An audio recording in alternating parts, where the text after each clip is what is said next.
more restrictive, where we might have communities of only Christians, only pagans, and things like that. But yeah, we're all really just joined by a love of our people in the broadest sense. We want to preserve a place in this world for our people. A few large families, many of the families they have 4 to 8 kids, so there are a lot of young children running around there. And we all value education as well. Yeah, speaking of, if I understand correctly, in the light of the American public school system and kind of, what I would call maybe to some extent, broadly speaking, a lack of education and oversupply of propaganda in such institutions, I understand that it is required in your community to homeschool, and it's a requirement that you do not have kids in a public school. Right, because kids go to public school, they pick up bad habits from kids who are falling for the propaganda or who are picking up bad habits themselves from social media. Some of us have bad experiences with our own kids getting in the wrong circles on social media, so we believe in creating better control for what our kids are learning, who they're spending time with. I mean, we do allow them some freedom. They roam around the property. They really enjoy, being out in nature and exploring. And that's how childhood should be, and especially traditionally in America. If you've read Mark Twain, Huckleberry Finn, that Tom Sawyer, that kind of thing. Like that's the aesthetic. That's also the region of the country, of course. Mark Twain, Huckleberry Finn. These characters lived near the Mississippi River in Missouri, fictionally speaking, and so we're in that neck of the woods, that part of the world, and it's a nice kind of Americana aesthetic to have all these kids exploring the natural world. We do want to create a homeschool co-op, not a school, because the accreditation process is complex in the U.S., and a community like ours probably couldn't legally have an official institution, but we are having a kind of one-room schoolhouse, the traditional American system. A rural community would generally have one mother from the community that would teach all ages together. Kids would help each other learn. So we're planning that now. We've just gotten the first building that will be that one-room schoolhouse. But officially speaking, we are all homeschooling our kids. We do allow, however, private Christian schools and things like that if parents choose. What inspires you to start? Well, it was my children. I was worrying about what the country is going to look like for them. I grew up in Southern California as a minority, and when my parents grew up in the same area, they were in a comfortable majority. I saw that my parents had lifelong friendships and contacts that they valued very highly, and I sensed that as I got older, the cultural and even racial differences between my peers created a gulf. Children don't pay attention to those things all the time, but as you get older, who we are and where we come from becomes a bigger part of our life. And so as I got older, I sensed those differences, and I sensed an alienation from my homeland. And when I go back home where I grew up, I feel like an outsider. I feel like I don't belong there. So I wanted to make sure that my kids had a place where they felt like they belonged and they felt at home. Well, you can ask South Afrikaners what it feels like to suddenly become a minority in your own country. Not only a minority, but also a second-class citizen. And that is not something that I would wish upon friends abroad. My second question is, in the light of the fact that you started about a year ago with the year and a half ago, the physical reality of the community moving there, what kind of some of the first experiences that you had, some of the things that changed your mind? I think we all have preset ideas starting with things like these.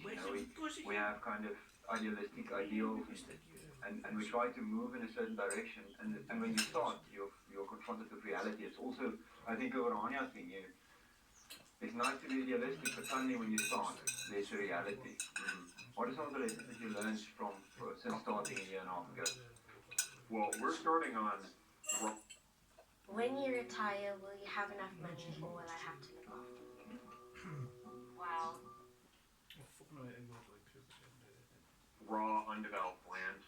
So there are no houses for people to move into. We like that idea. We like the idea of kind of camping and roughing it and developing from scratch. now we understand the value of air conditioning, we understand the value of climate control, and so in our next land purchase, we're going to highly prioritize workers' housing. I think that will be essential for having a working crew that feels motivated. When you're barely able to wash your clothes and cook your meals and you're just struggling to survive, it's very hard to find, you know, the I don't know, work ethic to get out there and work 8 hours, 10 hours a day in the hot Arkansas summers. So that's one big lesson. That is very important that Wie that lesson as well. well. It's like Maslow's pyramid, you know, you're so focused on, you want to focus on this ideal, but there's so many bottom layer things. Okay, next question is, you've been visiting Orania. I think the total stay in Orania is about 10 days. Why did you come and what did you see here? Well, we came here because Orania is the leading example of this approach to protecting our respective European identities. There's no one else in the world who has developed as far as you have. And what we've seen is surprising. I didn't expect so many thriving businesses. Like, it's not just a matter that you have created a settlement for yourselves that's functional. It goes beyond what's functional. There are things here that are essentially luxuries. You know, the riverside cabins and restaurant, and like this is something that would be an upscale restaurant and it would be a high class dining establishment in Arkansas.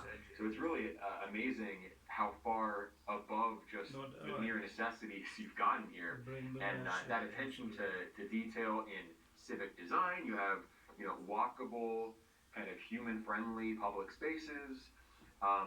It's really inspiring. Also, just the warmth of the people that we've spoken with. Everyone is happy to talk with us. Many people have been happy to, you know, even be recorded for our documentary that we're making about Orania. We want to show Americans who value their identity that there is a real path forward for you, and it's not like no one has done this before. The Afrikaners have, Orania has, so that's why we're here. And then I want to ask you, except for businesses and you know, practical things, civil things and so on, maybe, I don't know, ideologically or so, what did you have in mind? What did you expect looking at Orania online, maybe contacting people from online sources into coming here? Did your perspective on the Orania idea change at all? Well, yeah, I was aware that you were organized around a share block company. We are similarly organized. I think it's an effective and legal way of organizing something like this. I was aware of your own land, own work, own institution policies. We've emulated those policies already, but the division within the division of bureaus within your municipal government, again, I was just surprised at how sophisticated and thoughtful your approach is. So I think I haven't been completely surprised by the contrast between what I saw online and the reality. It's just the reality is more developed, more well thought out, more complex than I could have gathered online. Fantastic. If either people in the US or Afrikaners wants to know more about what you guys are doing, what's the appropriate way to do that? Sure. So you can go to our website, returntotheland.org. You can follow me on social media, on X, Airvoll, AARVOLL _, and I post stuff about the community and what's going on there. We also have an official RTTL X. What's the handle for that?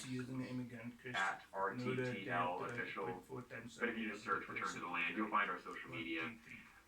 And we're always willing to talk with people who have questions, so I'm available to talk to the Vice President Scott, who's here as well. He's happy to answer questions about what we're doing, and we're also willing to take visitors, so people have come down to Arkansas and visited. We have big events twice a year for PMA members, so the number one way, if you want to learn more, is join the PMA, talk with us. We have a very active Telegram group, interesting discussions. Of course, I said we have pagans and Christians, so we have theological debates very often, and it's heated, but it's friendly, and you know, we all realize that the bigger picture is what matters, and we're all, you know, dedicated to that, preserving our peoples. You know, as they say, the oldest pagan tradition, or the most well-shared pagan tradition, is converting to Christianity. I hope that's our Western brothers and sisters will follow that old tradition. Finally, Eric, you've been in Orania. It's the start of a new year. What is your New Year resolution or wish for us or wish for our own community that you can leave people as a final thought? Wow. Well, my wish for Orania is that the people here realize just how exceptional what you're doing is and develop a deeper sense of appreciation, gratitude, and just understand how special what you're doing is.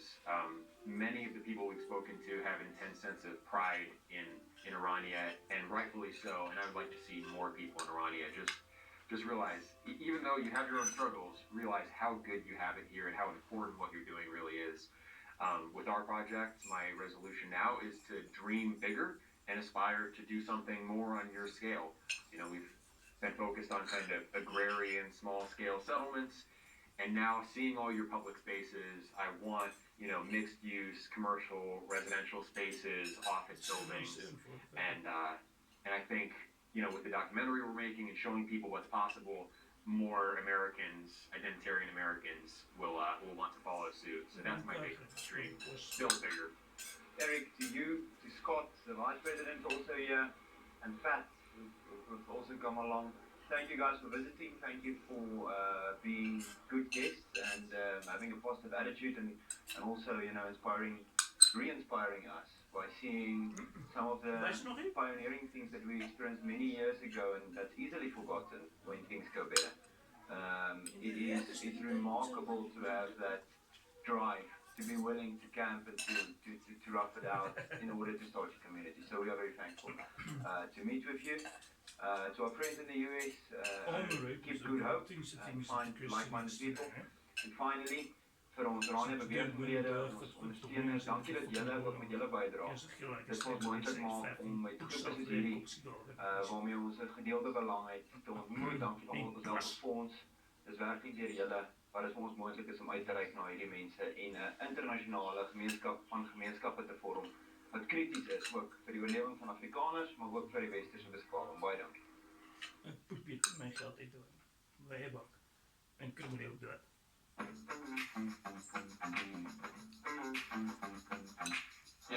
Looking at the different traditions, trying the different food. That's what you learn. That's what life brings to you and what you appreciate about traveling and have that great opportunity.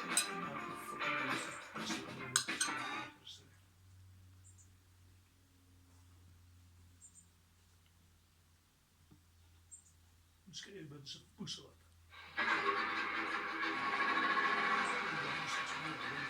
Here we go. Oh, hello, my people. So we have traded in our van for a boat. Just kidding. This is so epic already. So we are currently on a houseboat on a river here called the Vaal River, which is in Gauteng, South Africa. And this houseboat is going to be our house for the next 2 nights. This is the life. But everything that we do in the next 48 hours is going to be on the water. So from sleeping to cooking to eating, it's all going to be done navigating 55 kilometers of this river. We have absolutely no idea what to expect, but there's only one way to find out.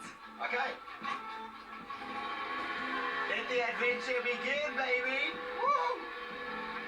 Okay, we're not going very fast. I expected but that didn't happen. We are just going to be cruising this river and enjoying everything that we can see from the left-hand side of the river to the right-hand side of the river. We're also going to see some sunsets, which I think I'm pretty excited for. Oh, it's going to be amazing.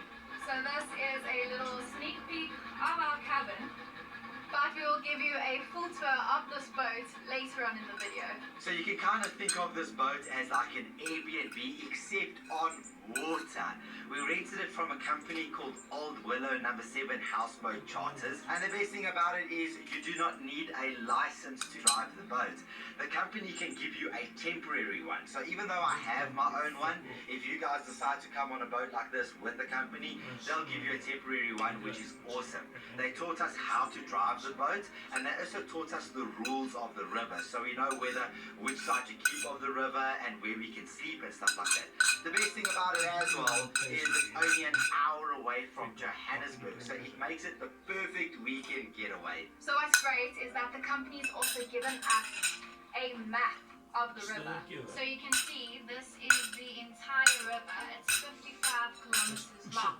And on this map they've included like places where we can stop at overnight, as well as restaurants we can visit if we want to. So just to give you an idea, this is the Old Willow Jetty where we picked up the boat. And then we're going to go now down the river over here and all the way to the barrage wall. And at the barrage wall, we plan to watch a beautiful sunset. Hopefully the weather holds up. And then probably find somewhere to moor there for the night. And then tomorrow we have some special guests joining us and we will navigate the rest of the river then. We're on water, right?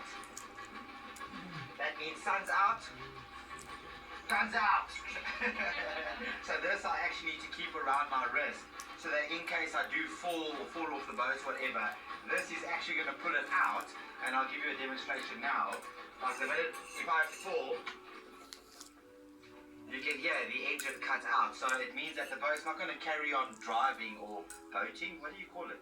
The propeller's not going to carry on turning. Yes, which is going to put the boat forward, and I'm stranded down there and can't catch the boat. So this is a good safety mechanism. So to start the boat again, all I've got to do is put it in its safety spot, put the key in, put this into neutral,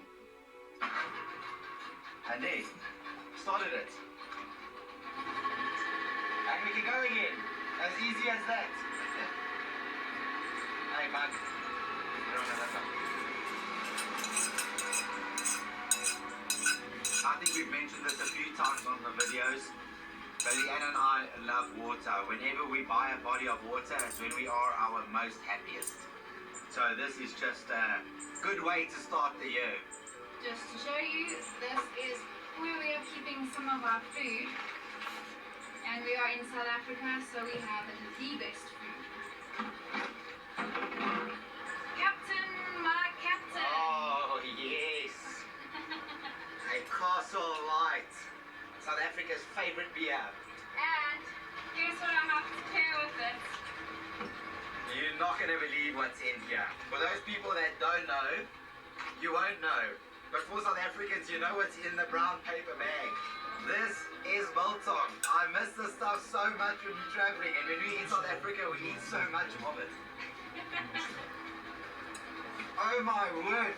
Just to basically explain what biltong is, it's like meat. Is it game meat? I think it's game meat. I guess it's any kind of meat, and then it's spiced, and then it's hung up to dry. It's almost like a beef jerky, but it is the most amazing thing you'll ever taste, and we are proudly South African just because of this. It's so good to be home, but if you ever call this beef jerky again, I will throw you off the boat. This is biltong. I know it's not beef jerky, nowhere near beef jerky, but it's the only way I can kind of try and explain it. 1,000 times better though. I'm on a boat. How cool is this? You get to captain your own boat. Leanne is currently flooring the boat, using all our petrol. There we go. Yes. Okay. Alright, let's attempt this. Don't fall off, please. Oh. Don't hang on there. Alright. You're gonna drop yourself and the camera. So on the boat, we have the staircase over here, which allows us to the roof of our houseboat, which is pretty awesome. Just a slight preview before we give you a full-on review tomorrow. We have some chairs over here that we can basically just turn, sit down, and relax and enjoy the view. But there's a place we're going to go check out tomorrow. It's called Millionaire's Bend. The reason it's called Millionaire's Bend is because the houses there are quite, posh. I think it gives the description. But just to give you an example of what the houses kind of look like on this river, because as you're going down, there's houses on our left and on our right, because people actually stay here. But look at this one. That is nice. And to be honest with you, that's only the clubhouse of the house that's on this property. The house is still somewhere at the back. We need a house like that, sweetie. It's a big dream, sweetheart, but we're allowed to dream, right? We're allowed to. So this river actually splits the Free State, which is a province in South Africa, and Gauteng, which is another province in South Africa. On the left is the Free State, and on the right is Gauteng. Let's be honest, I think every man should spend their life like this. On a boat, while their wife drives, and you just enjoy.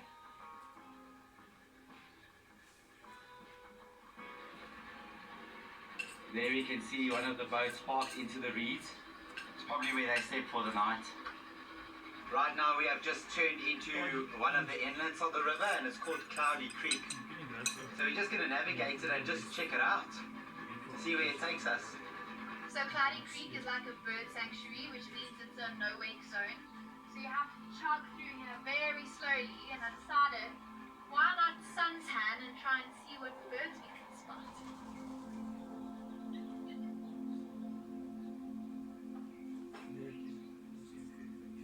I don't know if you can see, but we have all the little tiny sparrows flying around. I'm not so familiar on my birds. I wish I knew them a little bit more so I could tell you what I was looking at. But apparently, if you have sparrows that are flying low to the water, that means there's rain. And there are some big clouds behind us, but I'm really, really, really hoping that the rain blows over and we don't have bad weather. So I'm going to turn us around because I can't actually see how deep we are, and I'm scared to go too far in and then we get stuck. Yeah, that won't be That good. won't be fun. Okay, reverse.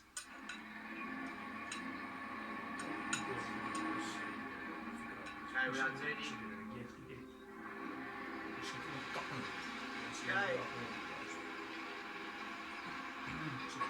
So we're just reversing to have dinner at a restaurant here on the side of the river.